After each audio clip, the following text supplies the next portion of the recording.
Hello, everybody. Welcome back. Wednesday night edition of Inside the Headset. Going to roll down to Laverne. Talk to the head coach of the Laverne Wolverines, head coach Chris Johnson. How you doing tonight, Coach? Doing good. How are you, sir? Doing well. Doing well. Well, scores come in a little better. We're getting more points. Still came up a little short against Dickson County, 38-22. But I feel like, and I wasn't at the game, did Laverne take a step forward last Friday night in the game against Dickson County? I thought we did. I thought we took a step forward. I've had some great feedback from, just some people who've been around the program for a while. And I think it's been a long time since we went into the halftime up.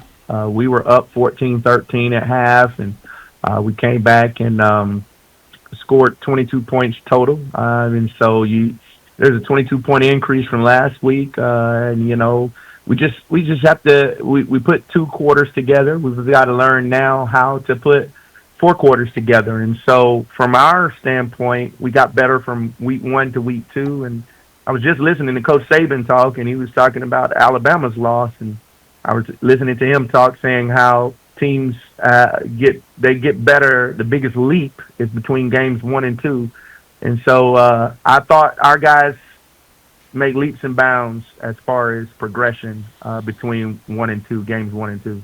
Do you feel like what you wanted to get done, did you get that done this past Friday night as far as, as a coach? I don't, I'm such a competitor, just so dedicated to perfection sometimes, and I don't think we got all of what we wanted done. Okay. We wanted to get that. We wanted to get that win. Sure. Sure. But as far as offensively, we wanted to see a little bit more execution. We wanted to see some better blocking up front. We wanted to see our guys who we feel like are playmakers make plays, and we did get that done. And so, I think at the end of the day, we're still in our discovery mode. We're trying to see who can play in a game. We've got a lot of young guys that are first time playing varsity ball, and so some guys grew up this past week, and so we were excited to see that. Did you play a lot of kids? We played. Yeah, we played a lot of kids, whether it be on special teams, offense or defense.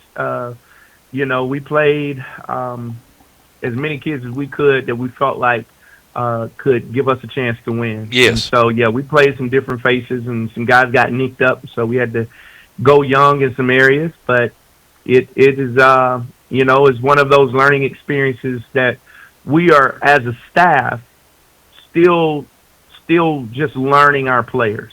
Yeah. And they're learning us as well. So, but we're getting to know each other good, and I think we figured some things out between games 1 and 2, and we've had a great week of practice, so we're really excited about where we're headed.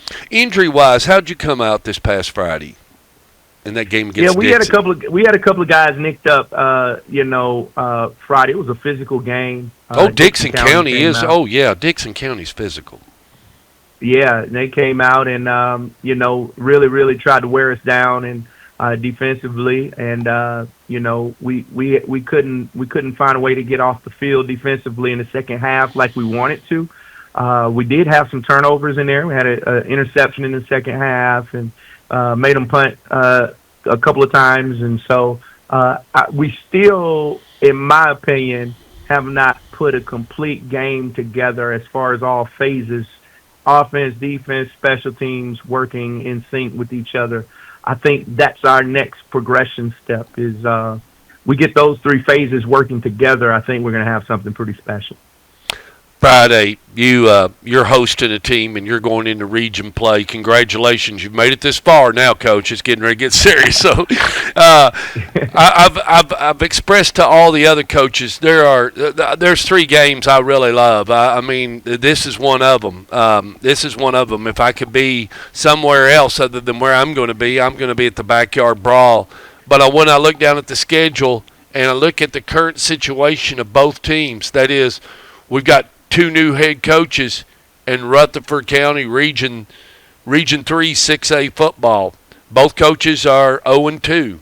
Both coaches are hungry for a win. So you entertain Rockville this Friday here in a couple of days, and I'm seeing and hearing that Coach Counts, he is making some progress at Rockville. Yeah, he is, and hats off to him and his staff and all that they're trying to do. And I really can I can sympathize. I know what he's going through, and so in one sense, my heart goes out to him. But then the other sense, I'm being a little selfish. Okay, you should be. Win. You should be. And so I think he feels the same way towards me. And I know, and that's just good sportsmanship, but at the same time, we both, like you said, are hungry for a win, and I think it'd be good for both programs, and it's going to be a great night for football. And, I really, really feel good about the week we've had in practice. Our guys are hungry. We've nobody hung their head, our guys are still bought in. They still believe, and we're excited to go out there and compete.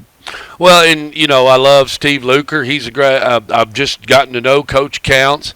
It's funny that we have several coaches that are in this county now from West Tennessee. They have West Tennessee roots, and so he's one of them. The coach at Siegel has West Tennessee roots. Of course, both the Kreiskys are from West Tennessee, and then Kevin's from West Tennessee. So, that's just kind of the tree and where all these people are from and where all they've been and everything. And but it's going to be a lot of fun Friday night. It's an important win for Rockville. It's going to be an important win if Laverne can win. Either club. The worst part about it is one of you's going to come away with a loss, and somebody's going to be 0-3, and somebody's going to be 1-2. Well, there's a lot of storylines in there. Coach Counts actually he coached our receivers coach, Coach Donaldson, played for him back in the day, and so there's a storyline there. He's also many people may not know it, but my daughter actually goes to Rockville, and she is on the dance team there. So it'll be a lot of storylines, and so you can imagine my wife is going to be split there on who to cheer for. Coach, that's a great storyline. I had no idea. So you live out more towards the Rockville area. I do. My son actually went to Rockville. He's graduated now, so we're very familiar with the school and with the area, and it's going to be a lot of fun. Coach, we can't thank you enough for joining us on Inside the Headset. We're looking forward to seeing that score come in, and good luck, and go Wolverines. Thank you so much, sir. Thank you.